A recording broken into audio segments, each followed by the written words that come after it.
vidéo, je vais vous expliquer ce qu'est le syndrome d'Asperger et l'autisme en particulier.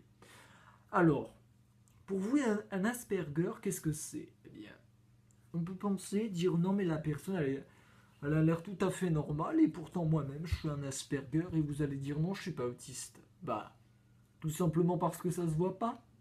Bah non, c'est intolérable de dire ça. C'est pas parce que ça se voit pas qu'on peut pas être autiste. Parce que moi, ça se voit pas. Personne ne le perçoit, personne ne le trouve normal. Souvent, les personnes Asperger, on va penser qu'ils sont tout à fait normales, qu'ils n'ont pas de problème, qu'ils sont tout à fait capables de suivre comme les autres. Et c'est souvent des personnes qui n'ont jamais été diagnostiquées à l'âge de, justement, à un âge précis. Justement, la différence avec l'autisme, le syndrome d'Asperger, c'est que ça se voit perpétuellement beaucoup plus tard que l'autisme typique qui a tendance à se voir plus fréquemment et qui se voit bien sûr qui se voit plus, donc qui se voit, le syndrome Asperger ça se voit vraiment plus tard, et l'autisme atypique ça se voit avant, ça se voit bien avant. Alors quelle est la différence entre l'autisme atypique et le syndrome Asperger? Le syndrome Asperger c'est que la personne elle a envie de faire avec les autres, elle a envie d'interagir, elle a envie. Tandis qu'un autiste atypique n'a pas tendance à aller envers les autres, il n'a pas tendance à aller, il a pas tendance à aller, il a pas tendance à aller vers les autres, il n'a pas tendance à, il a pas tendance à, il n'a pas tendance à envie d'aller vers les autres. Il a tendance à se replier sur lui-même, donc la différence qu'un autiste qui est avec un retard mental, c'est qu'il va se replier sur lui-même. Tandis que l'Asperger, il a envie de se montrer très normal, une personne normale, il va se montrer tout ça tout à fait capable d'être normal, tout à fait capable d'être une personne qui est capable de communiquer avec les autres, qui n'a qui représente aucune difficulté à interagir avec les autres, qui a vraiment aucune difficulté à interagir avec les autres, qui peut tout simplement avoir de grandes difficultés par exemple à interagir avec les autres au fur et à mesure des amitiés. Euh, donc, euh, au niveau des difficultés, ce sont plus la communication sociale avec les autres, aller vers les autres, engager une conversation, entretenir une conversation et durer une conversation. Parce que souvent les Asperger ont tendance à avoir une conversation très rapidement, mais qui va durer très peu de temps. C'est-à-dire qu'une conversation d'Asperger, ça va pas durer comme un enfant ou un adulte qui va faire avec conversations. Les Asperger ont tendance à parler de beaucoup de même, plutôt tendance à parler tout le temps d'eux, plutôt qu'à s'intéresser à l'autre personne. Parce que l'Asperger a tendance à moins s'intéresser de l'autre personne, plutôt qu'il préfère parler, faire un monologue, comme quoi parler, mais il s'en fout de l'autre personne. C'est comme s'il me donne l'impression de dire non, mais je m'en fous de toi, quand ce que tu parles, j'en ai rien à faire. L'Asperger il peut donner aussi l'impression d'être égocentrique, d'être peu connecté au monde, c'est-à-dire qu'il va un peu interagir avec les autres. Il sait interagir, mais il a souvent tendance à se replier des fois sur lui-même, une grande timidité extrême, ce qui fait que souvent c'est la difficulté à tenir un contact visuel, souvent. Donc voilà. Alors quelques expressions, comment les Asperger tiennent une conversation. On peut parfois les reconnaître quand c'est par exemple au niveau, on les reconnaît de toute façon, on les reconnaît souvent, c'est quand ils parlent, ils ont une tendance à vraiment, bon oui, ouais, ouais, ouais, oui ça va très bien, mais pourquoi vous voulez. Donc c'est vraiment. Oui, oui. Mais il va pas regarder la personne dans les yeux. Ça, ce qui est fréquent, c'est que l'Asperger, quand il écoute, il regarde pas dans les yeux, il a tendance à regarder fixement un regard vide. Au moment où ce sont des explications, ou que ça ne l'intéresse pas forcément, il se perd dans ses pensées, etc. Quand le sujet ne l'intéresse pas, il va se perdre dans ses pensées, il va plus être dans le cours. Alors, est-ce que tous les Asperger sont forts en maths? Alors ça, c'est direct, c'est non. C'est non. On va se mettre au clair, c'est non. C'est non. Un Asperger il peut tout à fait paraître normal pour les autres et lui dire mais qu'est-ce que tu cherches, t'es pas différent. Et d'ailleurs, les personnes Asperger sont vues comme étant normales et non différents des autres. Et ça a été malheureusement ce problème-là. C'est qu'ils ont été mal diagnostiqués. On les a mal diagnostiqués parce qu'on pensait qu'ils n'avaient pas, parce qu'on pensait qu'ils n'avaient pas de problème à interagir avec les autres, qu'ils n'avaient pas de difficultés. Et donc ce n'est pas ça, ce n'est pas ça. Les personnes Asperger ont de grandes difficultés à interagir avec les autres, malgré leur effort, ils le repèrent comme une difficulté. C'est-à-dire qu'une conversation Asperger, ça va pas durer longtemps. Ça va durer un petit peu, mais ça va pas durer longtemps. Parce que Asperger a tendance à partir sur ses connaissances. Ce qui ne va pas forcément interagir, ce qui ne va pas forcément intéresser l'autre personne en elle-même. Ce qui va mettre la personne en elle-même, c'est que même qui peut mettre la personne angoissée, même qui peut la mettre en état de stress, même voire de dire mais pourquoi elle me parle tout le temps de ça, de capital, de star. Mais c'est parce que il faut comprendre qu'on a des passions et que ces passions, on a besoin de parler. C'est très important pour nous. C'est une forme vraiment de conscience, de considérer qu'on est vraiment, on a besoin de ça. Alors par exemple, est-ce que tous les Asperger sont forts en maths? Non, c'est faux.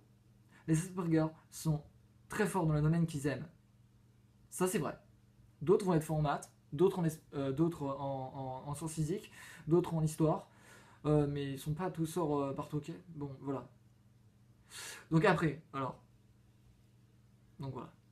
Ensuite, alors, on prend maintenant le sujet de la non. Au niveau des bruits sensoriels. Alors, quelles sont les différences entre l'Asperger et l'autiste? Alors, l'Asperger, il a tendance à paraître un peu plus social que les autres autistes. C'est-à-dire qu'il est capable d'interagir. Et les Asperger ont tendance à interagir avec les adultes durant la récréation et ont beaucoup moins tendance à parler aux autres enfants. Ils ont plus tendance à vouloir parler aux adultes qu'aux personnes de leur âge. Ils ne voient aucun intérêt et donc ne s'intéressent pas. Donc souvent, ils ont tendance à parler aux adultes. Voilà. Durant la récréation, hein, je parle. Alors non pas parce qu'ils ont, oui, parce qu'ils ont des difficultés à interagir avec d'autres enfants, mais ils ont aussi du mal à aller vers l'autre et engager une conversation. Donc ça peut être vraiment du bug. Ça peut être du bug, au moment de la conversation, ça peut être des bugs. Enfin, ça peut être vraiment très difficile pour eux. Donc ils vont vraiment se regrouper dans un état de stress extrême avant de pouvoir interagir. Donc ils vont vraiment avoir de grandes difficultés. Donc pour moi, syndrome Asperger, c'est pas une maladie, c'est juste une différence telle qu'on est. Après, on a des stéréotypes, des mouvements massifs, ce qu'on en a besoin, c'est pour nous apaiser ou en cas de stress, ou d'anxiété même pour se ressourcer en cas en cas, pas durant pendant la récréation, on en a besoin. On en a besoin, on est obligé d'avoir ces stéréotypes qui nous permettent de nous qui nous permettent de nous reconstruire sur une concentration extrême. Lorsqu'un sujet nous intéresse, on est capable de grande concentration. Une concentration qui peut s'adapter jusqu'à avoir 1 heure, 2 heures. Mais cette concentration peut être vraiment utile dans le domaine où l'on aime. Par exemple, les personnes Asperger ont tendance à être excellents dans le domaine qu'ils aiment, et ça c'est vrai. Donc par exemple, alors c'est l'astronomie, les maths, la science physique, mais eux, tous les gens regroupent le même domaine, donc ils pensent qu'ils sont tout simplement aussi forts dans le même domaine, ce qui est totalement faux. Les Asperger excellent dans un domaine. C'est pas Asperger égale, attendez, Asperger égale pas surdoué. Je pense que les gens n'ont pas conscience de ça. Je pense que les gens ils prennent ça pour un surdoué. Non, non, non. C'est pour ça qu'on n'a pas la même dimension de l'Asperger, c'est que pour eux c'est un surdoué. Bon. Dans tel cas, il est surdoué d'un côté l'Asperger, c'est vrai. Il a un côté surdoué. Bon. Par exemple, un Asperger, c'est tout à fait capable de mémoriser toutes les capitales du monde. Mais par exemple, il peut faire une conversation, commencer une conversation avec un autre et commencer à dire moi je connais toutes les capitales du monde. Vous voyez, un Asperger, ça commence. Si vraiment ça va interagir, ça va être sur le fait des conversations de leur centre d'intérêt. Mais sinon, les Asperger, ils ne communiquent pas beaucoup. Ce sont des personnes peu connues, peu communs. Ils vont pas vers les autres en général à l'école. Si on les embête, ils vont soit fuir le contact ou alors ils resteront à l'écart. Et souvent, ils sont seuls les Asperger à l'école.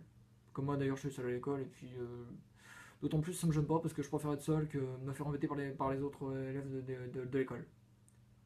Voilà, donc ils aiment être tranquilles, ce sont les personnes qui aiment être tranquilles, qui sont capables d'une autonomie, mais d'une autonomie différente. Une autonomie tout simplement différente. Alors maintenant, on se base sur le sujet du surdoué. Alors, ça, c'était tel cas, c'est vrai. C'est vrai. C'est pas faux. On dit qu'en tant que norme pensant, vous avez une vision qui se situe de là à là. On est bien d'accord. De là à là. De là à là. À là. Et donc, la personne qui est normalement Asperger ou surdouée, donc c'est exactement c'est relatif, c'est vraiment, c'est un multi d'exemples, c'est vraiment socialement pareil. Alors, les Asperger ont des grandes difficultés quand ça demande du raisonnement, en exercice de mathématiques, de sciences physiques. Les sciences physiques et les maths, ça va être vraiment une grande difficulté pour les Asperger. Quand on va se comprendre, les Asperger ont de grandes difficultés en maths. Il ne faut pas confondre les autistes de haut niveau avec les Asperger. Hein. Les Asperger, ou non. Les Asperger représentent des difficultés scolaires qui n'arrivent pas forcément à faire des efforts dans la matière qui ne les motive pas. Donc à l'Asperger, tout simplement, il peut dire que non, il n'a pas envie de faire l'effort de la matière qui ne l'intéresse pas, donc il ne va pas forcément faire des efforts. Voilà.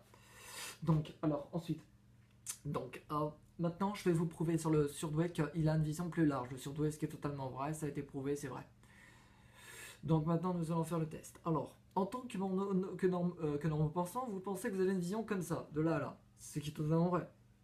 Si vous dites je peux voir derrière les yeux, je peux voir derrière moi, vous allez prendre la personne pour une folle. Il va vous dire mais t'es complètement cinglé, comment tu peux voir derrière toi? C'est pas possible. Je vous fais le test. Alors en tant que personne normale, vous pouvez voir de là à là. Normalement, on peut tourner sa tête de là à là. Si vous êtes surdoué, et ça c'était vraiment surdoué, on se met sans ici. De là à là. Voilà. On se met de là à là. Je suis bien d'accord avec vous. Vous êtes bien d'accord? Vous voyez la porte. Normalement, si je suis surdoué, je me mets droit ici. Hein. Je me mets droit ici comme vous voulez. Et quand on n'est pas surdoué, on peut aller jusqu'à là et pas plus loin. Quand on est surdoué, ça a été scientifiquement prouvé.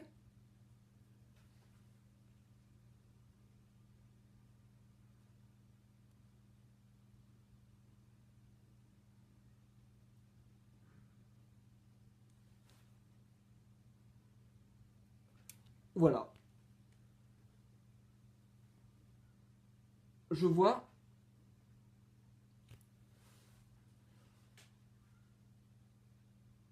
jusqu'à là. Si vous voyez sur la diagonale, c'est que vous êtes surdoué. Car normalement, il y a une grande différence. Voilà, donc c'est un grand écart. Voilà, c'est un grand écart. Donc c'était pour savoir si vous êtes surdoué, et je vous en ai parlé un peu plus sur le syndrome d'Asperger. Je vous dis après. Donc je vous dis à très bientôt. Allez, salut.